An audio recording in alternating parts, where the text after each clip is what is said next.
$590 billion. Think about that massive number for a second. It took 183,000 workers and 3,400 tons of gold. It took 7 years of constant work, yet during that entire time, not a single sound of a hammer was heard at the construction site. 3,000 years ago, King Solomon created what might be the most expensive building in human history. It was more costly than the International Space Station and more valuable than all the world's tallest skyscrapers put together. Imagine a building so covered in gold that the sunlight bouncing off the walls could actually blind you from a mile away. But here's the part they usually do not mention in Sunday school. This project almost completely ruined his kingdom, and the way they built it in total, eerie silence. Even today, modern engineers cannot fully explain how they pulled it off. This is the untold story of Solomon's Temple. Before we get into the details, I want to ask you, do you think any building today could ever compare to something this grand? Let me know your thoughts in the comments.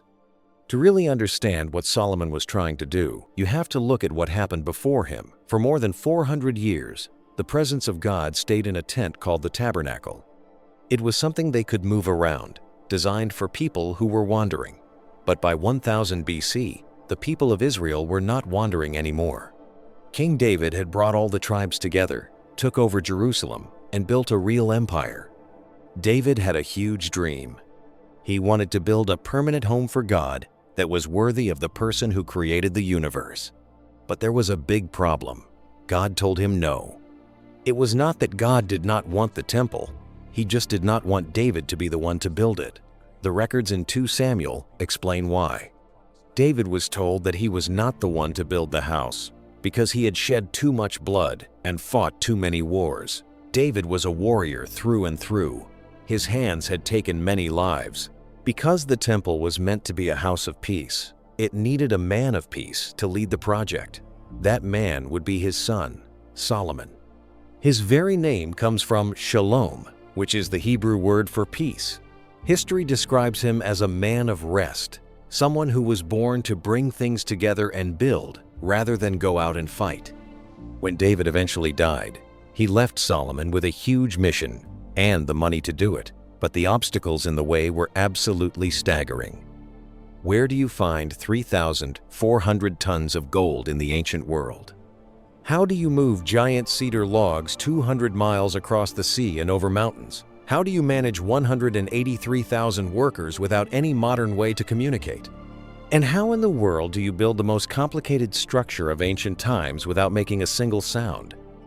The answers to these questions start with a king who was dying and a room overflowing with gold. Picture David in his final years. He was not on a battlefield or sitting on a throne. Instead, he was in a treasury room. The hands that once killed Goliath were now holding a tool to count money. His eyes, which used to watch enemy armies, were now looking over long lists of inventory. He counted every single bit of wealth, talent by talent. What most people do not realize is that David spent many decades getting ready for a building he knew he would never see finished. The records in 1 Chronicles show just how obsessed he was with this. From the national treasury, which was filled with things taken in war and trade, David set aside 100,000 talents of gold and 1,000,000 talents of silver. But even that was not enough for him. From his own personal wealth, he added another 3,000 talents of gold. This was Ophir gold, which was known as the very best gold in the ancient world. He also added 7,000 talents of high-quality silver. There was so much bronze and iron that the text says they could not even weigh it all.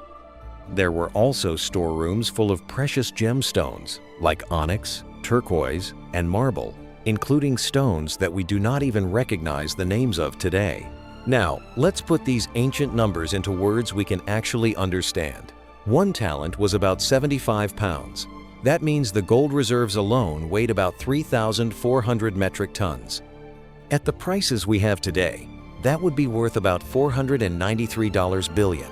If you add in all the silver, which was over 34,000 metric tons, you are looking at another $80 billion. When you combine them, you get about $590 billion just for the precious metals. To give you some perspective, the International Space Station, which is the most expensive thing humans have ever built, cost $150 billion. The most expensive building on Earth right now, a clock tower in Mecca, costs $16 billion. Solomon's temple had a budget nearly 40 times bigger than that, before they even started paying the workers. David knew he would not be alive to see it done. When he gave his final speech to the nation, he told them he had taken great pains to provide for the temple. This meant decades of saving every bit of wealth from every kingdom he conquered and every trade deal he made, all for this one goal. But $590 billion worth of gold does not just build itself.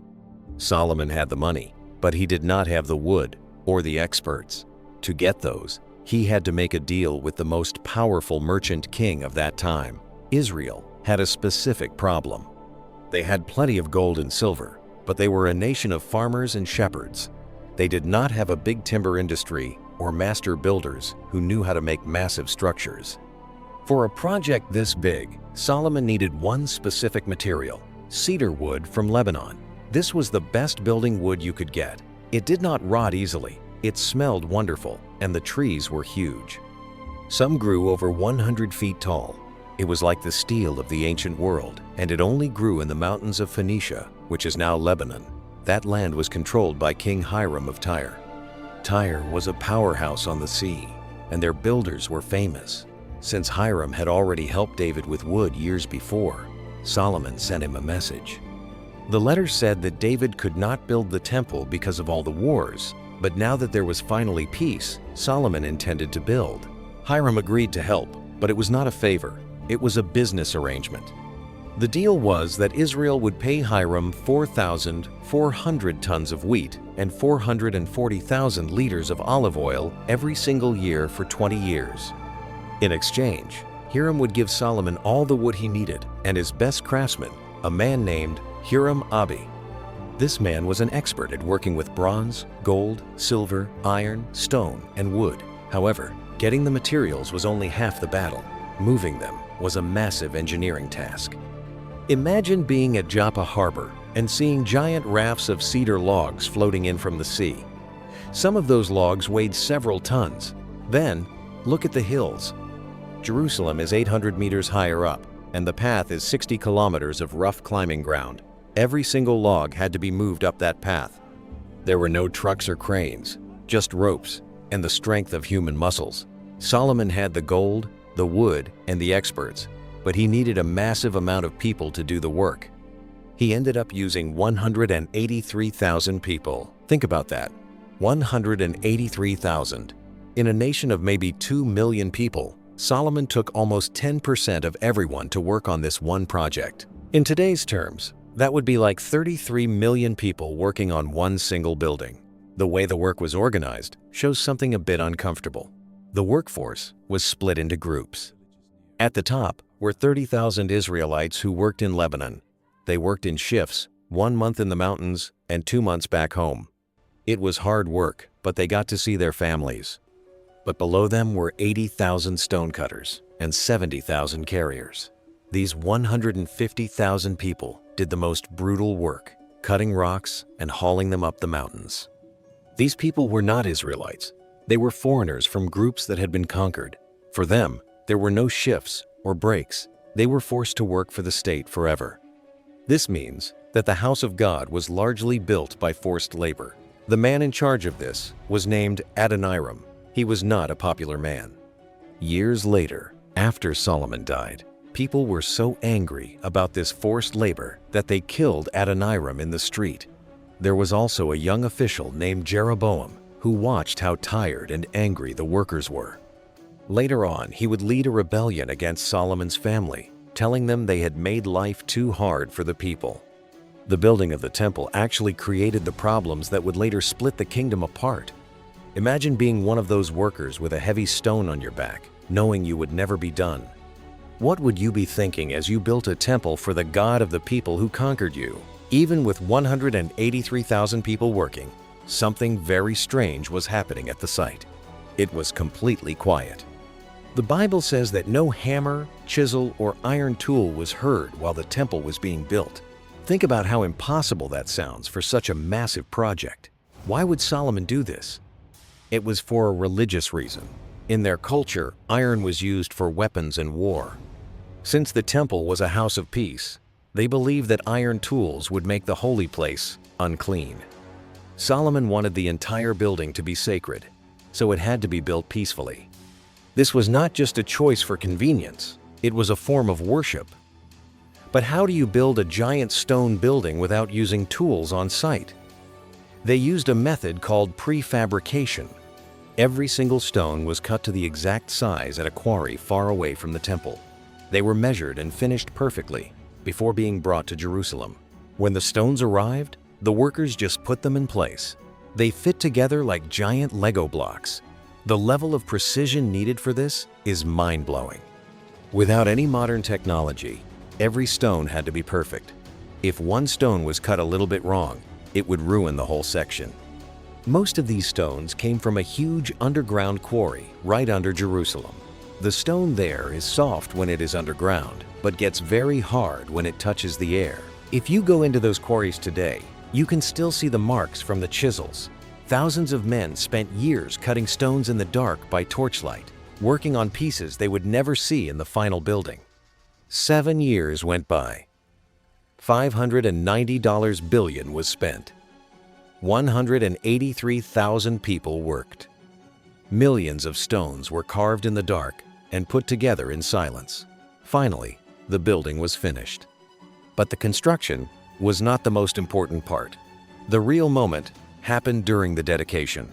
All of Israel gathered together. Solomon stood by a huge bronze altar. The priests brought the Ark of the Covenant, which was their most sacred object, into the temple. They walked through gold-covered doors, past gold walls and floors, and into the innermost room called the Holy of Holies. This room was a perfect cube, completely covered in gold, with 2 giant golden statues of angels. They put the ark down and left the room. Right then, something incredible happened. A thick cloud filled the temple. It was the actual presence of God. It was so powerful that the priests could not even do their jobs. They all fell to the ground. For 7 years, 183,000 people had worked based on faith.